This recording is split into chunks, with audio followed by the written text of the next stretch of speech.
Picture the scene. You're a powerfully built company director with an organisation based in North London that sells furniture. However, because your minions can run the day-to-day business, you've decided to sell your Mill Hill studio flat and relocate to a small holding in the much better north of England, where occasionally you might do the odd bit of work in between golf course visits. But what's this? Karen in accounts has f***ed up the paperwork.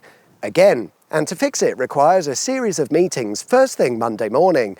Bollocks! We've got no choice but to do a 190-ish mile early Monday morning commute from our modest country cottage in Aberford to our offices in Brent Cross, North London. But which way do you go? Your choices are via the M1 or the A1. Both offer a similar distance to travel, but is one worse and therefore slower than the other?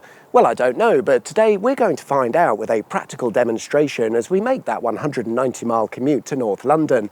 Now, obviously, to test this fairly, I need another vehicle and driver. I don't have any friends, so instead I've hired a stunt double. Let's say hello. Come on.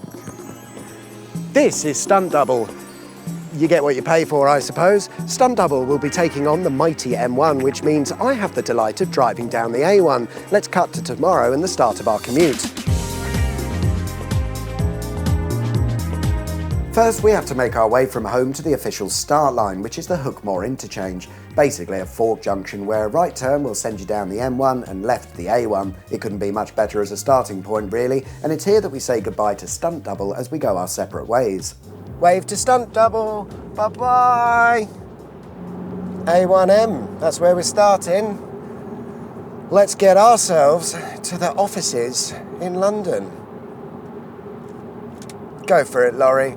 I'll move out this way and then we're all happy, aren't we? I think this is quite an interesting test, actually. Whilst the M1 route is 193 miles, going down the A1 is 180 miles.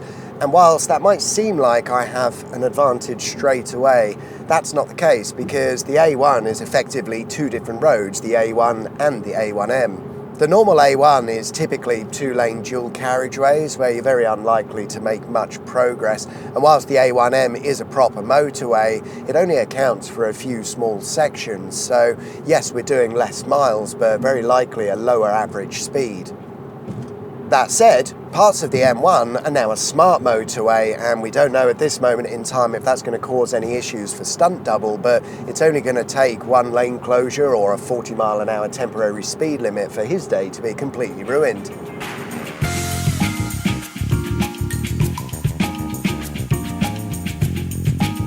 I've just passed Ferrybridge Power Station, which is at the Ferrybridge interchange, and until a few years ago it featured some rather lovely cooling towers, 8 of the bastards in fact, but they were part of a coal-fired power station which closed in 2016 and the towers have now been demolished.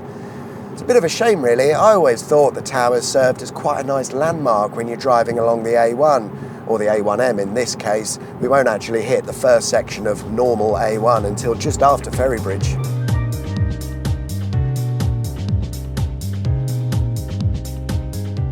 Yeah, I've been lucky so far in as much as the first few miles of our journey have been along a motorway, but now we're picking up the normal A1, so we can expect our progress to be slowed. And what's this? Roadworks. Roadworks that have been in place for so long, you can join the traffic jam on Street View if you wish. They're messing around with some bridges in the area and have been doing so for years, it would seem. The project is currently delayed and traffic is a nightmare, but let's check in on Stunt Double and see how he's getting on.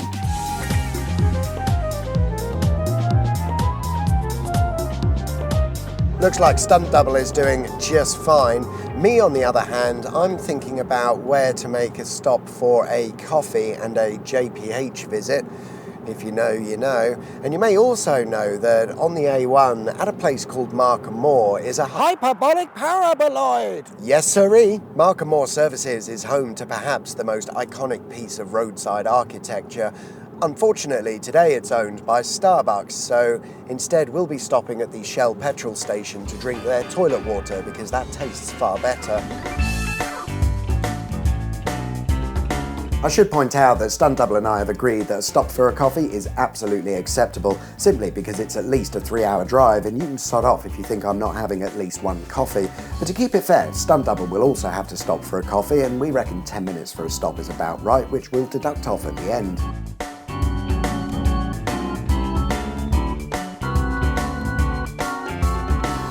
I'm just passing the halfway point, which interestingly is next to RAF Woolfox, an old airfield that was built in 1940, where for a short time a squadron of Lancaster bombers was based. So what do you know about that? I've been on the road for about an hour 45, hour 50, something like that.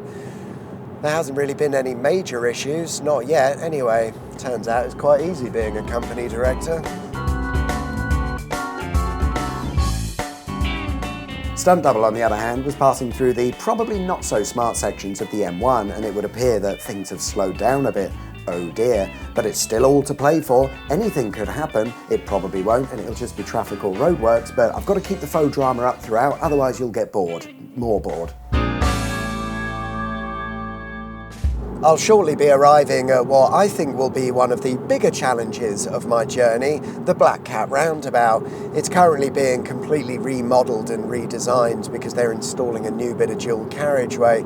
Fair enough, it was a complete shit show before, but unfortunately that theme continues whilst it's under construction, and if you're getting stuck anywhere on the A1, it's at the Black Cat roundabout. Yep, as predicted, the traffic on the approach to Black Cat roundabout is suboptimal. That said, it's not the worst I've ever seen, so I'll just deal with it. We should get through shortly, I would have thought, maybe in 10 minutes. It's all right.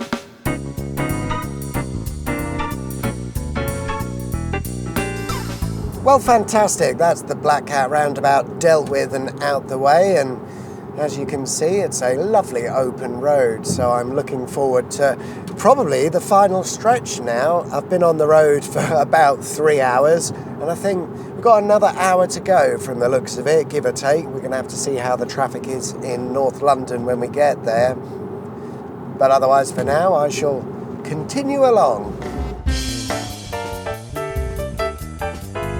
I suppose it shouldn't be much of a surprise that Stunt Double has managed to pull ahead, whilst I have to contend with roundabouts and traffic light junctions, not to mention general Londonness. Stunt Double, when on the M1, had none of that to worry about. In fact, as of junction 5 at Watford, it's usually fairly clear because there are no other junctions that allow you to join the M1 heading south, resulting in no chance of an increase in traffic numbers.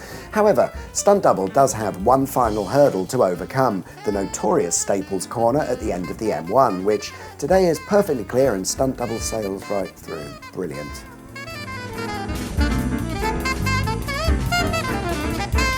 I'm just coming up to South Mimms and the A1M25 interchange, and I've just heard the news that Stunt Double has already made it to Brent Cross, and well, it's pretty much going to arrive there long before I am, because I think we've got another 25 minutes to go if the traffic is good to us. We haven't actually even got into real London yet. I thought things would be a little bit closer, but I guess the Black Cat roundabout roadworks and the roadworks with that bridge earlier on have just slowed us down a little bit too much, meaning that the conclusion would currently appear to be that the M1 was the better route, but I'm going to carry on. I'm going to get down there, we'll say hello to Stunt Double, and we'll work it out from there.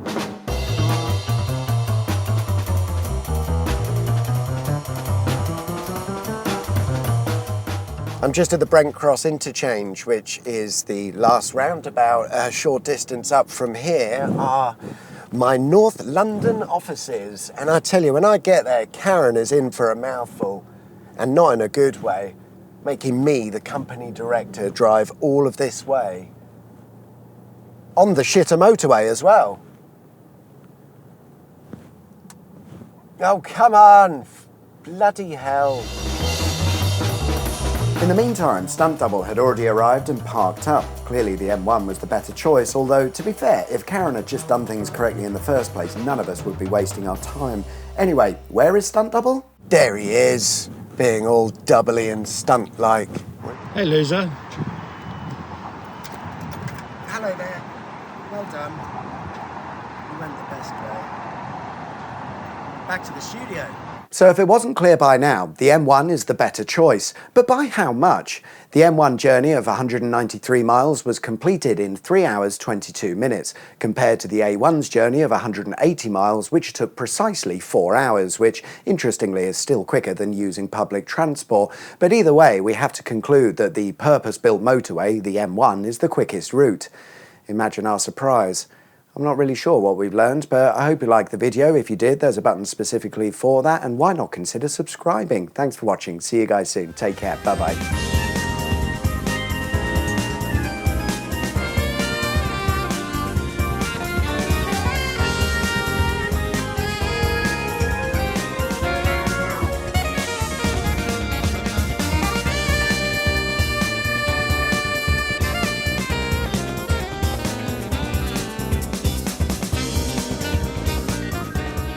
And to fix it requires a series of meetings on... Just said it a million times. Bollocks. Good. Trousers falling down, forgot my belt. Let's go say hello. Left the script on the thing, dick. Do I even say obviously? Yes. In fact, the lines were perfect. But which way do you go? I don't know. Now, obviously, to test this fairly, we need another... I'm out of breath. F***ing hell. I can't breathe enough. I don't know, but... Trousers falling down.